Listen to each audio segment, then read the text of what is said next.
El periodista Luciano Bernique acaba de publicar Historias insólitas de la selección argentina, otro capítulo de su saga que indaga en detalles atrapantes, poco conocidos de este deporte. Bueno, lo vamos a tener ya mismo en el aire. En el libro, Luciano, contás que un jugador se perdió un compromiso mundialista porque tenía que rendir un examen. ¿Quién fue ese estudiante responsable y aplicado, Luciano?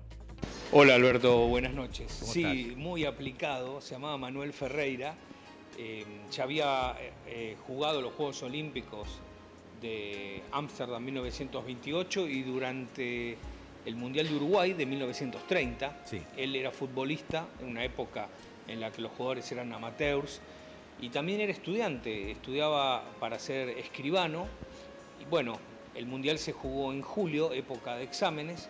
Y luego de jugar contra Francia, decidió perderse un partido contra México para volver a Buenos Aires desde Montevideo, rendir el examen y regresar a la capital uruguaya, donde continuó actuando con la selección argentina hasta la final que el equipo albiceleste perdió con Uruguay 4-2. Bien, ¿quién fue el espectador que terminó vistiendo la camiseta de la selección? A ver, ¿y cómo sucedió eso? Bueno, estas son, para mi gusto, las historias divertidas que yo reúno en mi libro, que están un poco al margen de la crónica estrictamente deportiva, de los resultados, de los goleadores.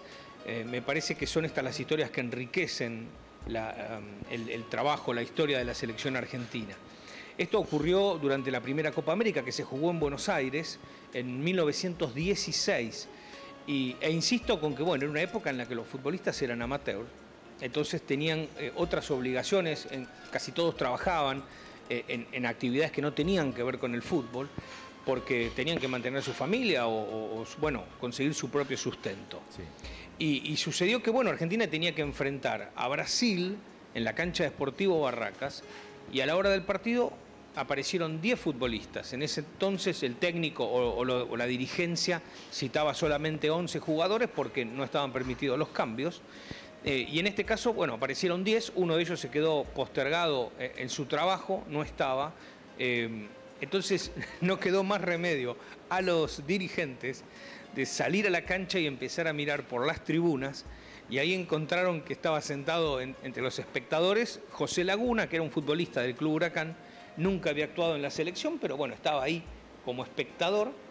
Y palabra más, palabra menos, le propusieron, che, pibe, ¿querés jugar? Y claro, el muchacho bajó de la tribuna, pidió prestados botines, se cambió y salió con el equipo. Ese día Argentina empató 1-1 y el gol albiceleste lo marcó justamente el espectador que había entrado, ¿no? Bueno, Carlos Vilardo es un tipo cabulero, si los hay, ¿no? ¿Cuáles eran algunas de estas rutinas que el doctor obligaba a seguir en el Mundial? En México. Carlos es un personaje maravilloso del fútbol, por todas las historias. Bueno, yo hice su autobiografía hace unos años para el Mundial de Brasil 2014, trabajamos juntos. Y fue un placer porque Carlos es una usina de curiosidades y de historias maravillosas, ¿no? Increíbles del fútbol. Él tenía un montón de cábalas. En la época de estudiantes, cuando él era jugador, un día viajando de Capital Federal, donde él vivía, hacia La Plata para entrenarse, en la ruta ve que hay uno de esos negocios que venden parrillas, piletas, cosas de jardín. Sí. Y le llamó la atención que entre los enanitos y esas cosas, las fuentes de hierro, había una cola de hierro, o sea, podríamos decir, una media estatua que eran las piernas y los glúteos, ¿no? Hasta la cintura. La compró y la llevó al country de Citibel, bueno, no era country todavía, pero al predio de Citibel, donde ellos solían concentrarse previo a los partidos, y la puso junto al caminito de ingreso al lugar. Entonces, la tradición era que antes de subirse al micro para jugar cada partido, los futbolistas se ponían en fila y le iban tocando la cola para que les trajera suerte. Y parece que de verdad le produjo, digamos, un efecto positivo, porque Estudiantes ganó 3 Copas Libertadores al hilo. No sabemos si necesariamente por la suerte que aportó esta cola de estatua. No sé, sería de hierro, de algún material así, o sí, porque también el equipo era bueno, ¿no? Ahora, ya en la selección, él trasladó un montón de esas cábalas que él llama costumbre, no le gusta decirle cábalas. Sí. Una de las más insólitas fue, estaba relacionada con una canción de Sergio Denis, que se llama Gigante Chiquito. El día del primer partido en México, que Argentina enfrentó a Corea del Sur, uno de los muchachos de los futbolistas le dio a la persona que conducía el micro un cassette con una selección de canciones argentinas variadas, ¿no? Y él, cuando ingresa al playón del estadio, justo en ese momento estaba terminando Gigante Chiquito y el micro frenó y terminó la canción. Argentina ganó 3-1 ese día. Sí. Entonces Bilardo exigió que en cada viaje a los distintos estadios en los que participó la selección, no solamente en el Distrito Federal, por ejemplo, tenía que sonar esa canción y el micro tenía que llegar justo cuando acababa la canción y en ese momento detenerse. Claro, las distancias no son todas iguales, entonces en uno de esos viajes al Estadio Azteca, que estaba cerquita de la concentración, el micro iba a 2 por hora para tratar de llegar justo y bueno, hizo una maniobra especial el conductor, todo para cumplir con la cábala de Bilardo. Y Argentina llegó al Estadio Azteca, justo terminó la canción Gigante Chiquito de Sergio Denis, bajaron los jugadores, le ganaron a Alemania 3-2 y fueron campeones del mundo. Parece cosa de creer o reventar. Creer o reventar. Bueno, ¿qué pasó 4 años más tarde en el Mundial de Italia? ¿Mantenía las cábalas Bilardo, que lo llevaron a ser campeón en el 86? Bueno, una la destruyó porque en el partido debut contra Camerún, él tenía una serie de cábalas que quiso copiar del Mundial de México. Argentina perdió 1-0 y las desterró. Y ahí empezó con otras cosas nuevas. Las cábalas en realidad de Bilardo tenían mucho que ver con el momento, con el partido, ¿no? Si ese día a la mañana desayunó café y no había leche, entonces él, no sé, es un ejemplo, ¿no? Solo tomaba café solo ese día porque justo ese día no había leche. Bueno, todos los días de partido tomaba el desayuno de la misma manera. Y así lo hizo siempre. Por ejemplo, él era famoso porque le prohibía a los jugadores comer pollo durante las concentraciones. Una cuestión realmente irracional porque no tiene nada que ver con el fútbol. Sin embargo, él había notado que un par de partidos en los que él había dirigido Estudiantes, los futbolistas habían almorzado pollo y luego habían perdido. Pasó una vez, pasó 2 veces y ordenó que nunca más se sirviera pollo en los almuerzos de la concentración. Una cosa un poco descabellada, pero bueno, así es Carlos, ¿no? Muy divertido. Hay un jugador argentino que orinó en la cancha en un partido de la selección. ¿Quién fue y por qué debió hacerlo? Bueno, es otra cosa que tiene que ver con las cábalas. Cuando Argentina juega en el Mundial del 90, de Italia 90, con Yugoslavia, el partido termina igualado sin goles, hay alargue también sin goles y hay que definir por penales. Y el arquero Goicoechea, que pasó todo el segundo tiempo más todo el alargue bajo los 3 palos, le habían dado ganas de orinar y no tenía posibilidad de ir hasta el vestuario, con lo cual estaba en una situación bastante apremiante. Le pidió a 2 compañeros que lo rodearan, haciendo una especie de actuación, un acting de disimulo. Sí. Se bajó, se corrió el pantaloncito con el que jugaba al fútbol, pasó, digamos, su miembro y orinó sobre el césped, bastante disimulado. Argentina atajó 2 penales en esa serie, o 2 disparos, Goicoechea. Argentina pasó a cuartos de final. Y en semifinales otra vez hay que recurrir a los penales ante Italia, en este caso después de un empate 1-1 tras 2 horas de juego. Y antes de que empezara la serie por penales, se le acerca Bilardo a Goicoechea y le dice, ¿ya hiciste pis? No, Carlos, no. Hacé pis, nene, hacé pis. Bueno, hizo pis de nuevo, Goicoechea volvió a atajar 2 penales y Argentina otra vez pasó de ronda, en este caso a la final.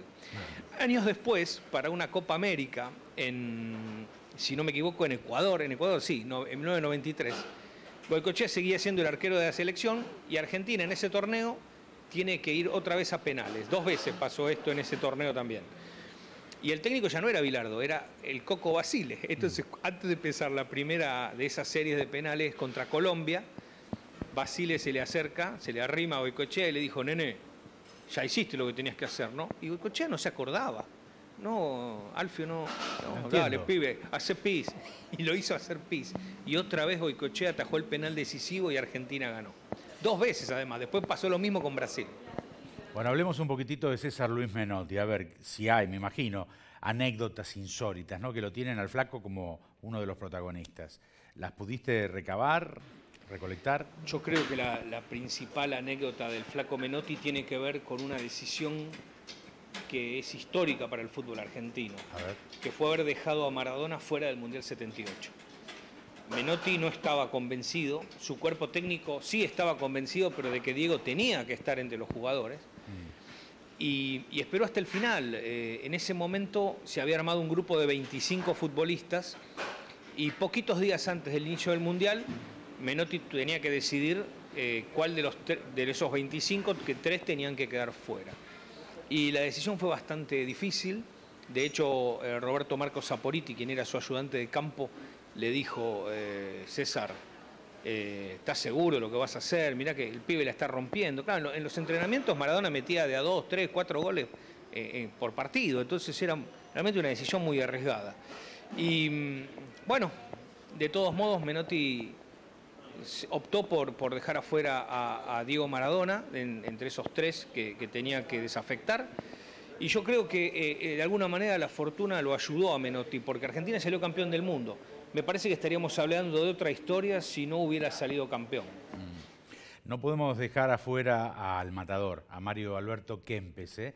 ¿Cómo aparece en el libro El goleador del Mundial 78 con historias insólitas de la selección, Luciano? Bueno, Mario fue protagonista también de una, no sé si llamarlo cábala en este caso, pero sí de una situación absolutamente asombrosa. Él, bueno, en primer lugar, él fue el único jugador de Sudamérica que en ese momento actuaba en Europa. Ni brasileños ni peruanos jugaban en ese momento, competían en el viejo continente. Mario fue el único, además de los 22 argentinos que actuaba en Europa, en este caso en Valencia, de España. Él llegó en época invernal, un tipo, él mismo se autodenomina vago para afeitarse y demás. Entonces se dejó la barba y el bigote. Pero antes del primer partido con Hungría decidió afeitarse la barba y se dejó unos mostachos que le daban un aspecto mexicano, ¿no? A lo Pancho Villa, una cosa así. Bueno, la primera fase Argentina le gana a Hungría, le gana a Francia, pierde con Italia y se tiene que trasladar a Rosario. Mario no marcó ningún gol en esos 3 partidos y cuando ya están en la concentración del Rosario Central, a la vera del río Paraná, Daniel Killer, uno de esos compañeros, perdón, Mario Killer, no Daniel Killer, Mario Killer se le acerca y le dice: Mario, dejate de embromar con eso de los bigotes. Vos cuando jugabas acá en Central, ellos habían sido compañeros en Central, cuando jugabas acá en Central te cansaste de meterla sin tener bigotes, en España fuiste 2 veces goleador de la liga sin bigote, dejate de embromar. También Menotti le dijo: Mario, ¿por qué no se afeita esos bigotes? Déjese de embromar. Bueno, hizo caso Kempes el día anterior al partido, o horas antes del partido con Polonia, y ese día metió 2 goles. Y cambió el ritual, pasó a afeitarse antes de los partidos y así se consagró no solo como goleador del torneo, máxima figura y campeón del mundo, todo junto. Luciano, queremos agradecerte tu presencia en el programa. Gracias a ustedes y espero que les guste mucho mi trabajo. Ha sido muy amable y hay muchas anécdotas más. Gracias a vos. Hay muchas anécdotas más en historias insólitas de la selección argentina. Sugerencias a dqd@fivertel.com.ar. Nos vamos a reencontrar la próxima semana. Han sido muy amables.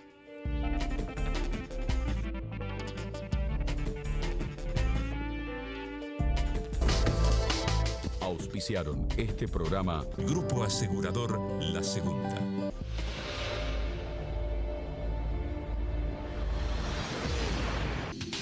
Municipalidad de Rosario. Helados La Montevideana, un helado que alimenta. Sport 78, Rosarino por deporte. Chevrolet, Find New Roads.